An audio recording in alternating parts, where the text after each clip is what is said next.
The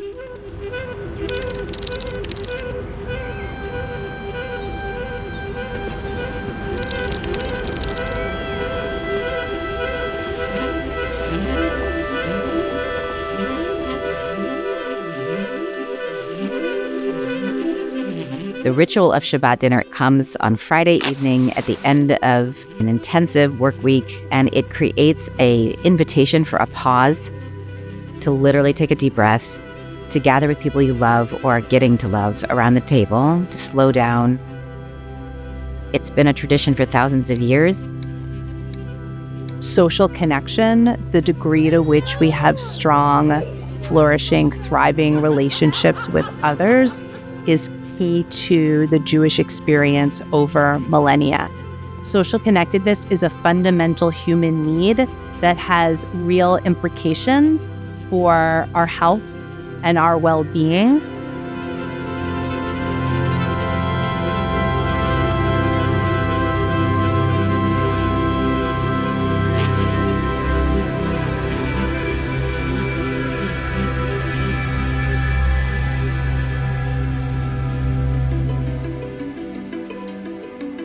Our study, which is funded by Templeton World Charity Foundation, is a research practice partnership with OneTable. OneTable is really a place where people can come from all over and say, I'd like to meet other people around the Shabbat dinner table. We primarily focus on young adults in their 20s and 30s.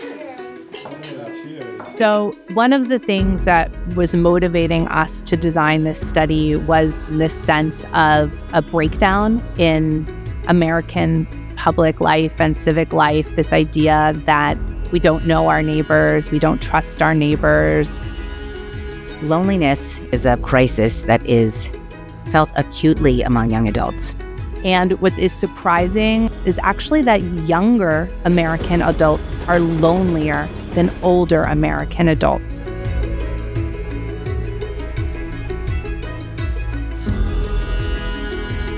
The data was pretty overwhelming that, we looked at Pew studies and others about populations of young college grads.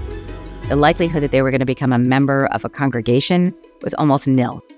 The question is always, why is there a decline? I think part of the reason is that many institutions require prioritizing the whole over the individual, which is beautiful and meaningful. But when you are at that stage of life, it's not your top priority. I think really kind of figuring out who you are is. And to us, the correlation between being disassociated from Jewish life and also feeling disconnected from other humans really was part of the motivation. Was there something that we could learn from Shabbat dinner that might help us improve that situation? Not just for American Jews, but could there maybe be something to teach the rest of American society that would be appropriate to borrow?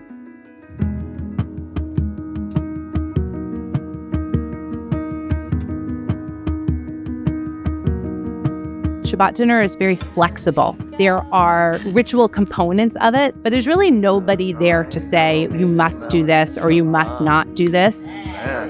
There's 52 weeks in a year generally, and we have at least that many different resources for people to create a Shabbat that meets exactly them and who they are.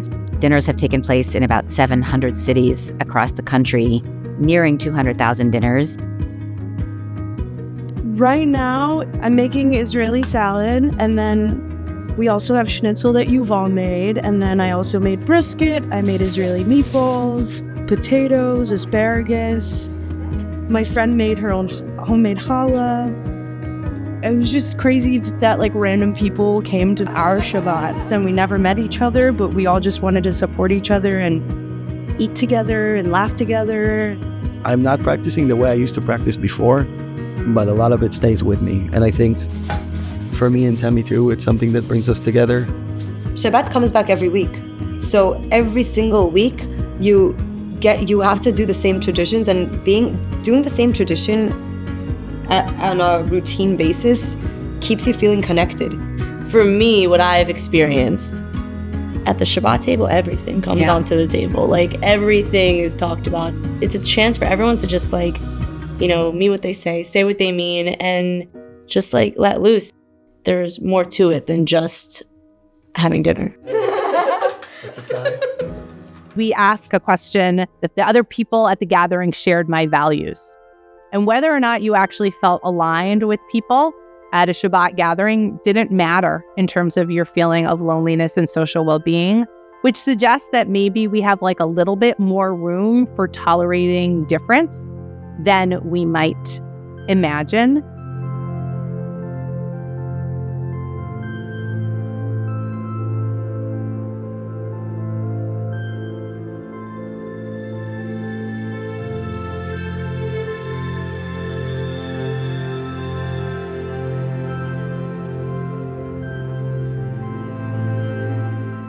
So we found that any kind of gathering is beneficial for mitigating loneliness and building a sense of social warmth and social connectedness. But Shabbat dinner is actually something that yields more benefits than other kinds of social things that you can do.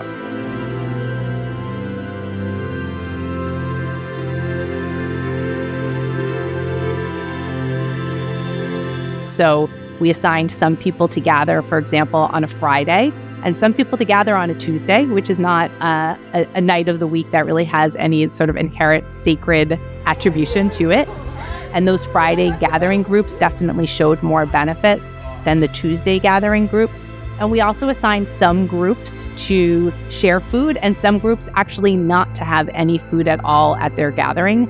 When we looked at the data, we actually saw that sharing food didn't show any benefit, and that really surprised all of us. Not having food made them pay more attention to other things that might happen at the gathering to make it feel like an occasion and a reason to be together. And I think it's a fascinating finding in terms of what the implications might be.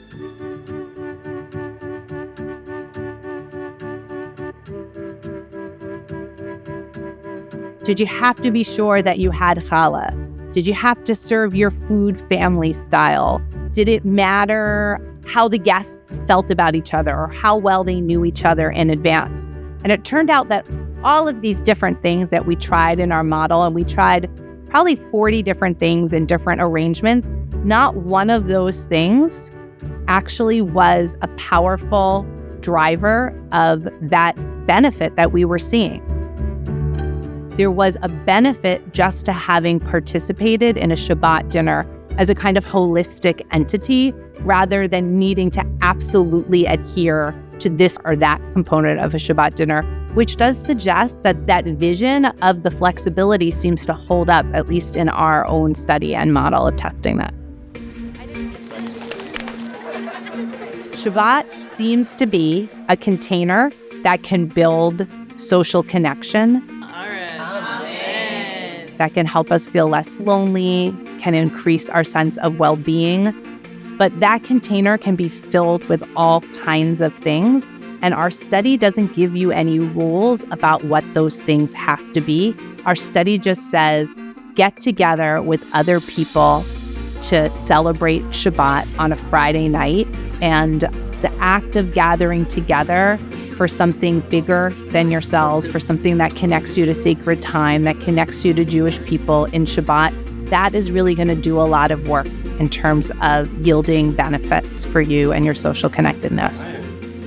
I'm not here to sort of say, if we all had more religion in our life, we would be happier and we would be less lonely. But for people who are worried about their own loneliness, who don't have the quality of relationships that they want, religious communities could be one thing that might work for them to provide that network. At its core, Shabbat is about marking time, living, eating, and engaging with intention, slowing down enough to be grateful for the gifts that you have. Just come together with the people in your lives to share a meal, to share special time, a day that's set apart from the other days of the year. Don't worry about how beautiful your table looks. Don't worry about, whether everyone gets along perfectly. You forge meaningful relationships around that table. That sense of joy and health and strength are essential and core to human flourishing.